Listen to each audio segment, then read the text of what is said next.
प्रभु हमारे विश्वास को बढ़ाइए।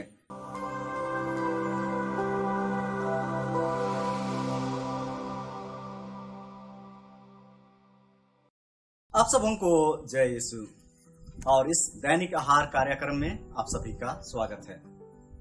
ख्रिस्त में मेरे प्यारे भाई और बहनों, आज माता कलीसिया संत मार्था को स्मरण कर रही है, जो यरूशलेम से 2 मील की दूरी पर स्थित एक छोटा सा गांव बेथानिया की रहने वाली है।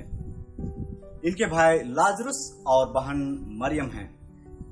यह वही मार्था है जिनके बारे में संत लूकस के सुसमाचार अध्याय 10 पद संख्या 40 में हम पढ़ते हैं, जो बहुत सी कामों में व्यस्त रहकर चिंताओं से उलझी हुई रहती हैं, जिन्होंने अपनी ही बहन मरियम को काम में हाथ न बटाने पर यीशु से शिकायत भी की थी। संत लूकस के सुसमाचार अध्याय 10 पद संख्या 38 से 42 तक, संत योहान के सुसमाचार अध्याय 11 पद संख्या 1 से 53 और अध्याय 12 पद संख्या 1 से 9 तक हमें यह जानकारी मिलती है कि प्रभु यीशु ख्रिस्त अपने मिशन कार्य के दौरान अक्सर बेथानिया इस परिवार से मिलने के लिए आया करते थे। आज के सुसमाचार में हम लोग संत मार्था के प्रभु यीशु ख्रिस्त के ऊपर दृढ़ विश्वास और भरोसा के बारे में सुनते हैं। सुसमाचार हमें यह भी बताती है कि जब मार्था ने यीशु ख्रिस्त के आने की खबर सुनते ही वह फौरन दौड़ते हुए यीशु से मिलने के लिए जाती हैं, और मिलने के बाद वह विश्वास पूर्वक कहती है कि प्रभु, यदि आप यहाँ होते तो मेरा भाई मरा नहीं होता। फिर भी मुझे विश्वास है कि जो कुछ भी आप ईश्वर से मांगेंगे वह तुम्हें प्रदान करेगा।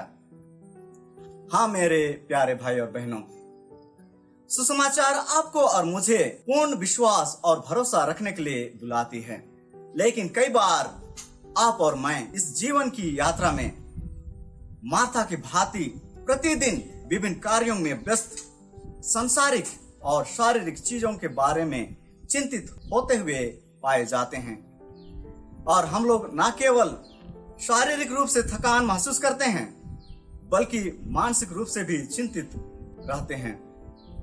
अतः हम ईश्वर को अपना थोड़ा सा समय नहीं दे पाते हैं, ईश्वर पर अपना ध्यान केंद्रित नहीं कर पाते हैं, और यहाँ तक कि हम प्रार्थना में ईश्वर के साथ समय तक नहीं बिता पाते हैं। ख्रिस्त में मेरे प्यारे भाई और बहनों, आज हमें हमारा विश्वास और भरोसा ईश्वर पर कितना गहरा है, कितना मजबूत है, इस पर हमें आत्मनिरीक्षण करने की आवश्यकता है। साथ ही साथ जब हम संत मार्था के जीवन और उनके विश्वास प्रकटीकरण के शब्द, आप ईश्वर के पुत्र यीशु मसीह हैं जो संसार में आने वाले थे, इस पर मनन चिंतन करते हैं, तो हम मार्था की मध्यस्थता से ईश्वर से प्रार्थना करें कि वह हमारा विश्वास को मार्था की भांति दृढ़ बनाए और हमारे विश्वास को और मजबूत करे, जैसे कि स्वयं प्रभु यीशु ख्रिस्त के शिष्यों ने यीशु से अपने विश्वास की बढ़ोतरी के लिए निवेदन किया था। संत लूकस अध्याय 17 पद संख्या 5, प्रभु हमारे विश्वास को बढ़ाइए।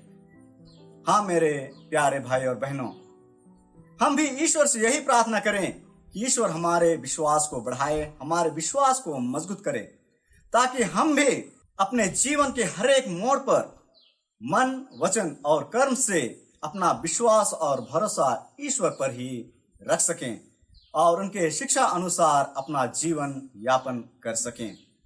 आमीन। पिता और पुत्र और पवित्र आत्मा के नाम पर।